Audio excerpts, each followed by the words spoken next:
হাদি ভাইয়ের যে খুনি আছে তাদের সবার দৃষ্টান্তমূলক শাস্তি হোক।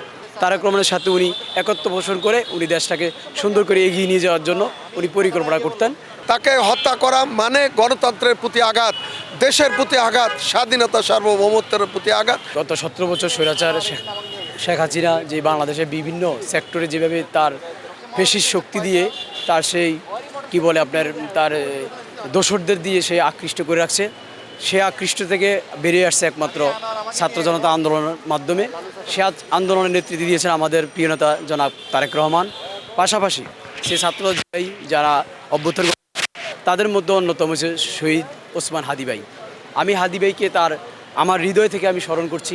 আল্লাহ পাক ওনাকে জান্নাতবাসী করুক। কিউব হোল্ডিংসের গল্পে সেই রেখাটি আঁকা হয়েছিল আজ থেকে 1 যুগ আগে। নকশাই আমাদের ভাষা। Cube holdings limited.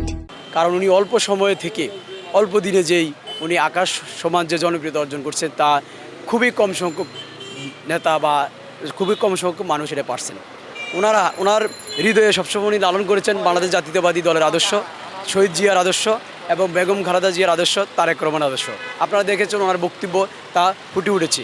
তারই আলোকে আমরা বাংলাদেশ জাতীয়তাবাদী বিভিন্ন অঙ্গ সংগঠন যারা আছি আমরা শহীদ ওসমান হাদি ভাইকে অত্যন্ত মন থেকে ভালোবাসি। আগামী দিনে যদি উনি বেঁচে থাকতো আমরা জানতাম তারেক রহমানের সাথে উনি একত্র পোষণ করে উনি দেশটাকে সুন্দর করে এগিয়ে নিয়ে যাওয়ার জন্য উনি পরিকল্পনা করতেন। পাশাপাশি উনি যদি আল্লাহ যদি ওনাকে সংসদে নিতে পারতেন তাহলে অবশ্যই এই জাতির জন্য আমাদের তারেক রহমানের সাথে উনি এই জাতির জন্য একটা মঙ্গল বয়ে আনতে পারতেন। শহীদ হাদি ভাইয়ের কবর জিয়ারত করার জন্য এবং আমরা বলতে চাই যে শহীদ হাদি ভাইয়ের যে খুনি আছে তাদের সবার দৃষ্টান্তমূলক শাস্তি হোক। আসলে বর্তমান সময়ে আমরা দেখছি যে বারবার শুধু অপরাধ সংঘটিত হচ্ছে।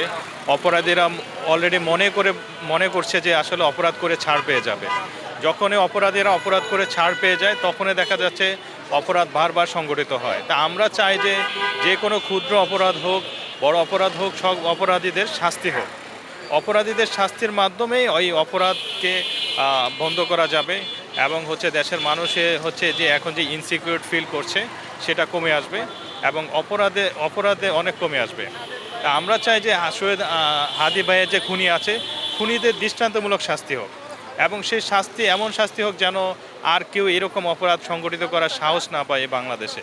আসলে আমি খুব মর্মান্তিক দুঃখ প্রকাশ করি যে হাদির জন্য মানুষ যেভাবে বাংলাদেশের মানুষের চোখে পানি পড়ছে। আমি তখন বাড়িতে ছিলাম, টিভির পর্দায় দেখলাম, তখন আমার নিজেরও চোখে পানি টলটলাই আসছে। আর হাদি ভাই এমন এক লোক ছিল বাংলার মানুষের হৃদয়ের মধ্যে তিনি ঢুকে গেছিল। কিন্তু আজকে আমাদের হাদি ভাই আমাদের জীবিত নেই। তার কবর জিয়ারত করলাম।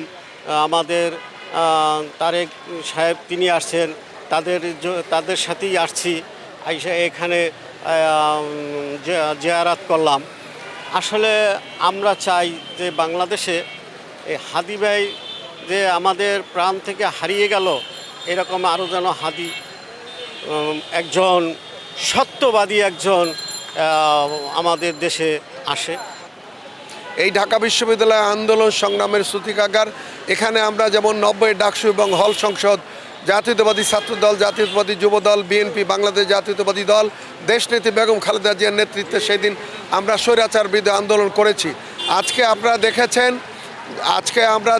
দেখেছেন গণতন্ত্রের জন্য, দেশের স্বাধীনতা সার্বভৌমত্বের জন্য যে শরীফ ওসমান হাদি যেভাবে রাজপথে আন্দোলন সংগ্রাম করেছিলেন সারা বাংলাদেশের লোক কিন্তু সেটা সমর্থন করেছে।